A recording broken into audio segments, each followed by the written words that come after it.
Hello everyone. So something I thought that might be fun is to read aloud The Remarried Empress. I am reading a fan translation from the novel Life. This is not the manwa that is on webtoons. I've seen a few people read that aloud and cover that, but no one's really covered that I could find. No one really covered the light novel. And the light novel is way ahead of the manhwa, and given that the manhwa had to go on hiatus for a bit due to the health of the artist, I thought it might be fun, whether it's your first time experiencing it or you read the manhwa and you love it. I thought it'd be nice for us to read the light novel together. And this will be limited to one chapter per video. And let's just start. Chapter 1. I'm about to be removed from the Empress seat. I will accept the divorce. Am I the only one who had a faint smile on my lips when I said those words? Sovieshu looked down at me with a half-relieved, half-regretful expression. Was it a charade, or was it sincere? Until now, I had been a good colleague and a perfect empress. We had never fought, that is, until he brought her along. He cast me aside for his lover, but until the last moment he'll want to be a good man and a good emperor. Then there was my family, and the great church which had approved of our marriage, who insisted that I not step down from the position of empress. He would certainly dislike the idea of going through a tedious divorce trial against both of these groups. He was that sort of man and that sort of emperor. Your Majesty, this can't be! Marquis Farang cried out and tried to run towards me, but he was caught by the Emperor's guard and barred from taking a step further. Marquis Farang and Countess Eliza, my defenders, I am thankful to all of you. I cast them a grateful glance, then turned to the court minister. Empress Navier, do you agree to this divorce document without any objection? The court minister had a slightly angry voice. He wanted me to fight and challenge the reason for divorce. While the odds of winning the trial were none, it would cause a scandal for the emperor and his concubine as the people heard the news. That was what the minister, my family, and my friends wanted. I shook my head. A divorce trial may hurt Sovieshu's reputation, but my name may be scarred as well. It's not that I had a moral problem, but I might not be able to leverage the situation if it became too complicated. I accept the divorce. The minister closed his eyes gravely, and murmuring broke out into the room. And ask for permission to remarry. The moment I finished speaking, the mood changed completely. The air stilled into a shocked silence, and the minister's eyes flew open. Everyone glanced at each other, unsure of what they heard. Sovieshu looked at me confusedly, a frown furrowing his brow. The minister was in a daze. Empress Navier? Remarry? Instead of answering, I stretched out my hand and pointed to one place. As if on cue, a man wearing an embroidered veil that obscured his face burst into pleasant laughter. Do I come up now? The silence was broken by the murmuring of the crowd again. The man walked through the court and stood next to me. When he took off the veil, Sovieshu leapt to his feet. Navier, that man, is the one I will marry.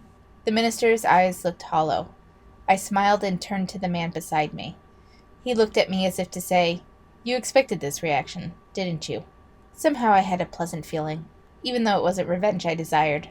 The trophy family which I come from had already produced several empresses. Among the imperial family and nobility, arranged marriages were common.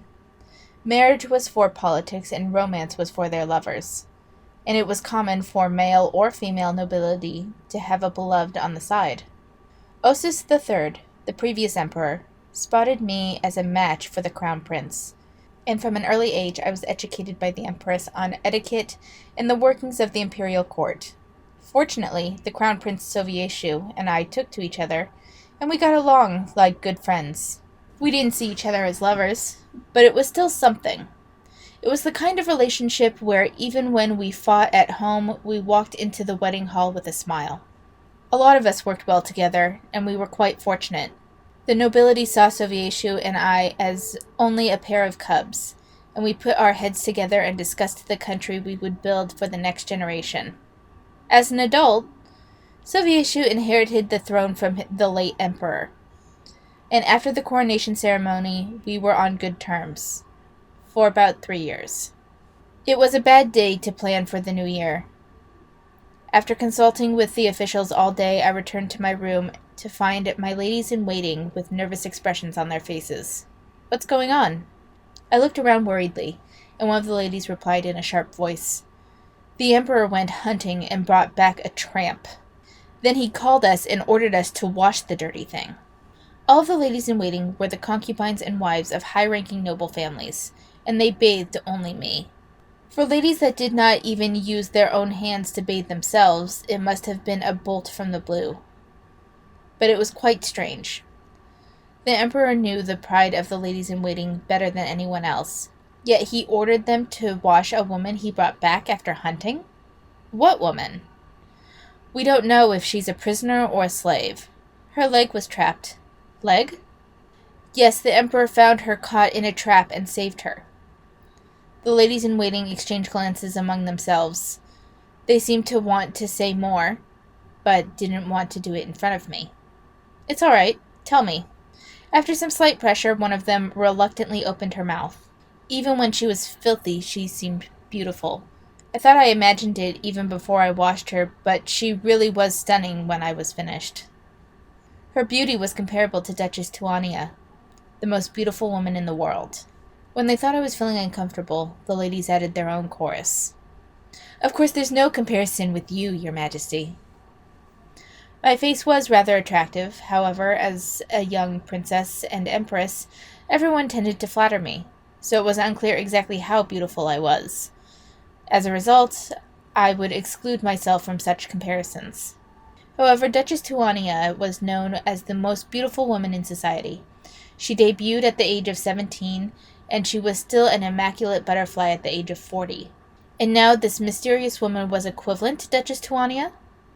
And even those high-notes ladies thought so? Perhaps the emperor really did save a great beauty from the hunting ground. There was no reason for my ladies-in-waiting to notice if she were merely pretty. "You can tell me anything. I can see you all have more to say." When I prodded them again, another lady finally gathered up her courage and revealed everything. "The truth is, the emperor seems fond of her." The lady's face whitened as if she were terrified to let the words leave her mouth. "The emperor?" After washing her, I dressed her with clothing from someone with a similar size, and when His Majesty saw her, he seemed concerned. "How did you get hurt? Why are you so thin? You look pale." "That sounds reasonable." At my remark, the ladies exchanged awkward glances between themselves. "You have not been in adulthood long, and may not have experienced a romantic relationship, but there is a certain nuance and atmosphere, Your Majesty. We are on your side, even if it's difficult to hear about this. And if it turns out to be nothing, then it will be fine." Among the ladies-in-waiting, the only one my age was Lady Laura, and the rest were older than me. Their wisdom was richer than mine when it came to human affairs.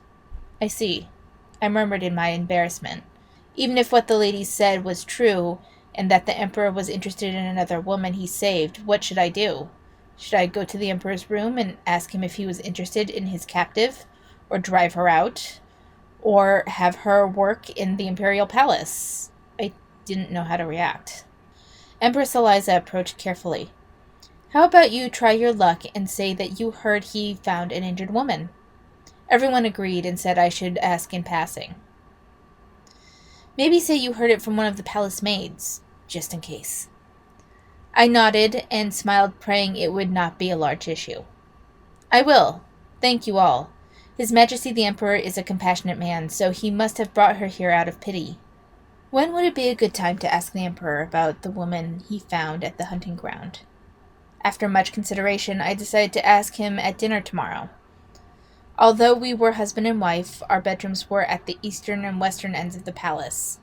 It was said that the rooms were placed to show that the monarchy symbolically supported each side of the country.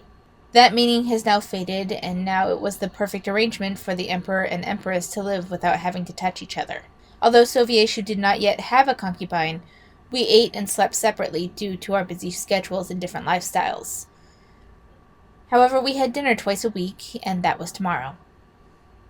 Yes, it would be too meddlesome for me to visit today and ask about the woman from the hunting ground. I will wait a day. I hadn't forgotten what my mother said to me before I was married. Do not interfere with Sovieshu, even if he takes a concubine later. Is that really all right? Look at history. Were there any emperors without concubines? Even Osis II, who is known as a great military leader, has had 20 of them. Do not waste your anger on it. Navier, all you have to be for Sovieshu is young and beautiful and healthy. Do you understand my words? You can find a man like that and make him your lover. A commoner would widen their eyes at this kind of drama. But this was natural in noble society, where political marriages were often the norm. Of course, the right of inheritance would go to the children of the married couple, but problems arose when a spouse was in love with their partner and couldn't tolerate other lovers. Political conflict happened that way. This must have been part of my mother's concern, and so on her advice, I was not going to see Sovieshu today. I would ask him tomorrow evening instead. And even if he took the woman as his concubine, I should pretend to ignore it. I was not in love with him. I knew other people lived like me. Still, when I thought about my husband taking another woman as his lover, there was a lonesome feeling in the corner of my heart. Strange. I lifted my hand and placed it on my breast. My heart beat neither slow nor fast. The next day, rumors of the hunting ground girl spread even faster. The only ones who spoke openly about it to me were my ladies-in-waiting. But even when sitting in a quiet place, I could hear the gossip among the palace. During lunch, the ladies-in-waiting complained throughout the meal. I heard that filthy tramp is a runaway slave. She must have gotten onto the hunting ground while fleeing. The hunting ground is connected to Viscount Ratashu's estate, so she must have escaped from there. If she's a runaway slave, she should be sent back immediately. I can't believe the Emperor took pity on her and made us take care of her. Before dinner time, the ladies dressed me more methodically than usual. They clothed me in a glittering dress and adorned me with silver jewelry and simple pearl earrings, showering me with praise throughout. They always cared for me, but today they seemed especially adamant. No matter how beautiful the slave is, you are our empress. The Emperor will have to wash his eyes after he sees you.